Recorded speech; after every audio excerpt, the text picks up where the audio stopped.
बिस्मिल्लाहिर्रहमानिर्रहीम। अस्सलाम वालेकुम नाजरीन, आप देख रहे हैं शमाल HD न्यूज़। मैं हूं अतहर अली राजा।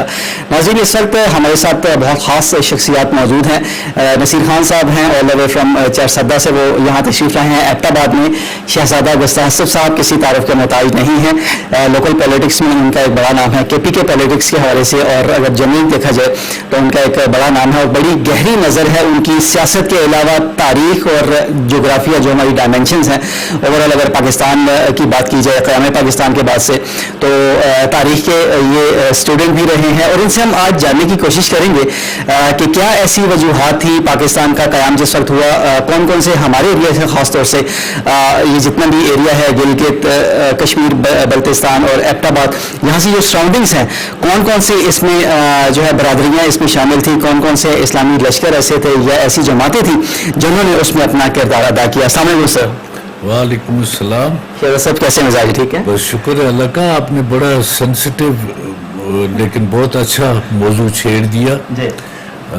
हम जब स्टूडेंट्स थे या छोटे थे तो हम अपने वालिदैन से कुछ सीना पसीना बातें सुनते थे और फिर वो हम कोशिश करते थे हम पढ़ें, मुताला पाकिस्तान की तरफ हम रुजू करते थे। लेकिन मैं समझता हूँ कि आजकल हमारे जो यंगस्टर्स हैं वो कोई इस तरफ ज़्यादा तवज्जो नहीं देते, तो बहुत सारी हमारी तारीख में ऐसी बातें भी पढ़ाई जाती हैं जो जिनका तल्लुक़ कोई हक़ाइक़ से नहीं होता और ट्विस्ट करके बात बताई जाती है। एक बड़ा नाजुक मौका था सन 1947-48 में, कश्मीर पे हिंदुस्तान ने कब्ज़ा जमाया, अपनी फोर्सेस वहाँ भेज दी और उस वक्त के जो अंग्रेज़ सिपह सलार थे उन्होंने हमारी तरफ से उस पर कोई अमल नहीं हुआ। तो हमारे एक हीरो थे ब्रिगेडियर अकबर, अच्छा, जो जिन्होंने कायदे आज़म की हिदायत के मुताबिक या उनके मशवरे के मुताबिक उन्होंने बहुत सारे पाकिस्तानी लश्कर मुनज़्ज़म किए, जिस तरह कबायली लश्कर थे। कबायलियों का बहुत बड़ा किरदार है कश्मीर की आज़ादी की जंग में। इसी तरह जमात इस्लामी का एक उसमें किरदार था और अल्लाह के फजल करम से उन्होंने भारतीय फ़ौजों का मुकाबला किया जो कि बाकायदा फ़ौजें थीं और ये लश्कर थे। और इसी तरह जैसे कि हमारे अटक पार से कबाइल और अच्छे ख़ानदानों के जो तकड़े ख़ानदान थे उनके लोगों ने उसमें हिस्सा लिया, इसी तरह हमारे मानसरा और हज़ारा डिवीज़न के लोगों ने भी उसमें अपना हिस्सा डाला, बल्कि भरपूर हिस्सा डाला। जिस तरह उस वक्त खान मोहम्मद असलम खान चीफ ऑफ स्वाति गढ़ी अबीबुल्ला के थे, वो पूरे कबाइल के नुमाइंदा थे स्वाति कबाइल के। तो इसी तरह खान मोहम्मद रुस्तम खान जो बटाग्राम तहसील के साथ उनका ताल्लुक था, वो उस वक्त उसे यागस्तान कहते थे उस इलाके को। उनका अपनी मलेशिया थी, अपनी फोर्स थी और उन लोगों ने भी उसमें हिस्सा लिया। और जो हमने सुना है और जो सीना बसीना भी सुना है और जो कुछ पढ़ा लिखा भी है, तो श्रीनगर एयरपोर्ट तक वो पहुंच गए थे कबाइल। तो ये एक बड़ी पेशरफ्त थी जो कि बहरहाल वो कुछ सियासी बुनियादों पे या कोई बैनुल-अक़वामी मुदाखलतों की वजह से थोड़ा हमें हटना पड़ा। लेकिन ये जो मौजूदा खिता कश्मीर का पाकिस्तान के साथ है, ये उन कबाइल की वजह से है, उनकी जदोजहद की वजह से है, जो कि ब्रिगेडियर अकबर खान साहब के क़यादत में रूनुमा हुई और उनका बहुत अहम कलीदी किरदार है मौजूदा आज़ाद कश्मीर को आज़ाद कराने के सिलसिले में। ठीक है। ناظرین جیسا کہ آپ نے شہزادہ صاحب کی بات سنی اور بات یہی ہے کہ جب تک ہمارے نوجوان ہماری اسلامی تاریخ سے ہماری جغرافیہ سے اور ہماری ہسٹری سے پوری طرح واقف نہیں ہوں گے اس وقت تک ان کو پتہ نہیں چل سکتا کہ ہماری کیا ہسٹری رہی ہے. اس حوالے سے کشمیر کی جو جنگ آزادی ہے اور ابھی بھی جاری ہے اس میں کتنا کس کس کا کیا کیا کردار رہا ہے. اسی حوالے سے نصیر خان صاحب بھی ہمارے ساتھ موجود ہیں. سر آپ کو بھی ویلکم کرتے ہیں اپنے شو میں. اچھا یہ بہت انٹرسٹنگ ٹاپک ہے اور میں سمجھتا ہوں شہزادہ صاحب کی یہ بات بالکل 100% میں انڈورس کرتا ہوں کہ ہم اپنی یوتھ کو اس جنریشن کو آنے والی جنریشنز کو ہم پاکستان کا مستقبل سمجھتے ہیں.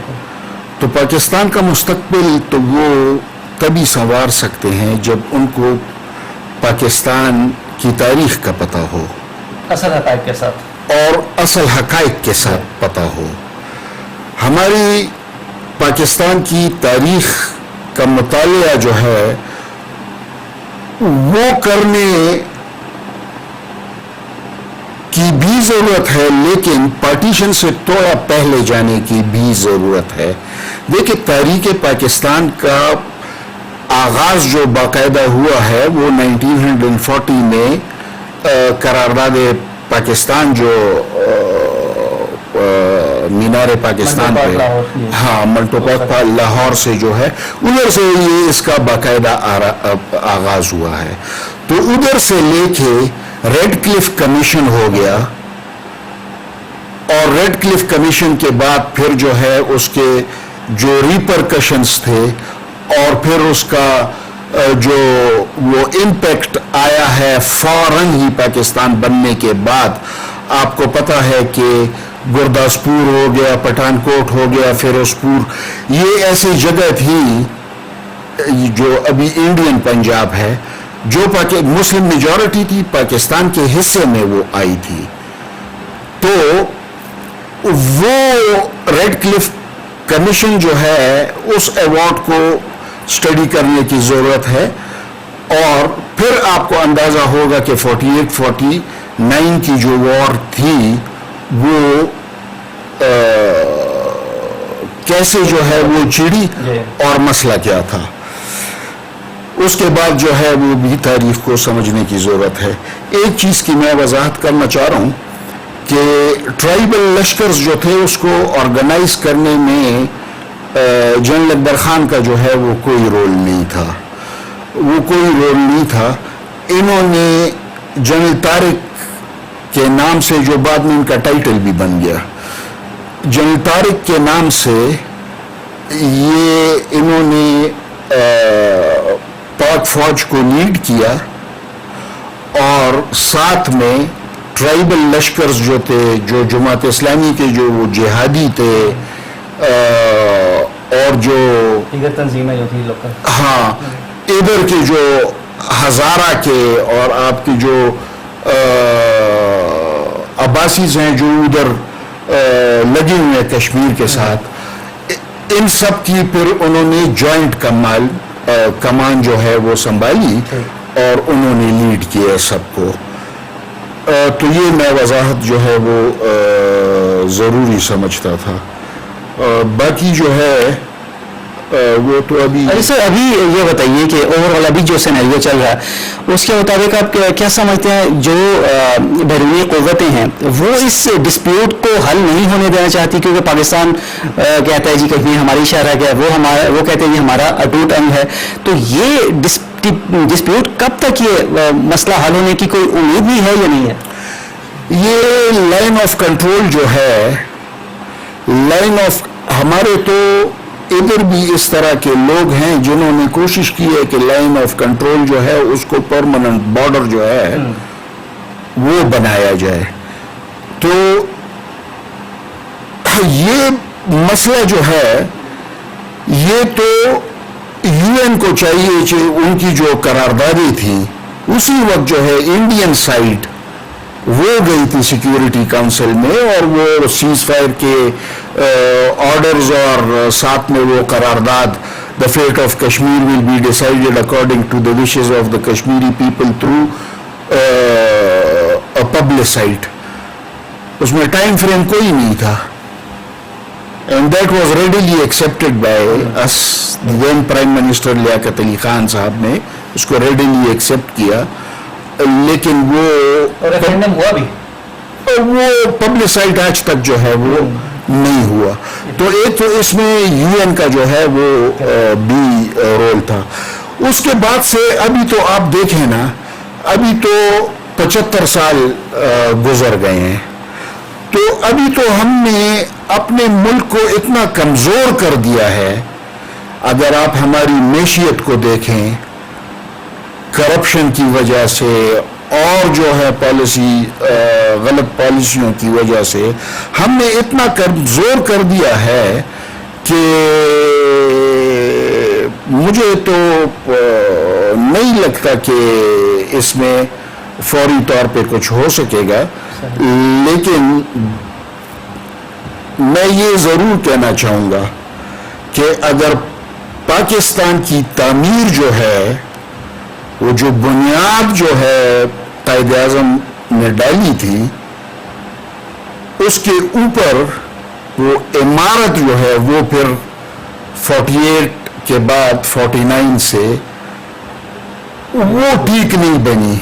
वो इमारत, वो खराबी जो है जिधर से शुरू हुई थी, तो ज़रूरत इस बात की है कि उसकी रिपेयर भी उधर ही से शुरू हो. Journey of 1000 miles will start with a single step. तो वो सिंगल स्टेप तो हमें ले लेना चाहिए. मैंने तो पहले लोकल गवर्नमेंट के हवाले से भी मैंने आपको ये बात कही, इस हवाले से भी मैं आपको ये बात कहना चाहूँगा कि ये देखें, हम सब इस खराबी का, और जो आज मुल्क जिस दहाने पे खड़ा हुआ है, जो एक्सटर्नल और इंटरनल जो हैं चैलेंजेस हैं, ठीक है, इसमें हम सब की कोताहियां हैं और हम सब का जो है इसमें रोल है. लेकिन क्या ये नहीं हो सकता है कि ठीक है वो तो हो गया है, लेकिन बायगॉन्स शुड बी बायगॉन्स.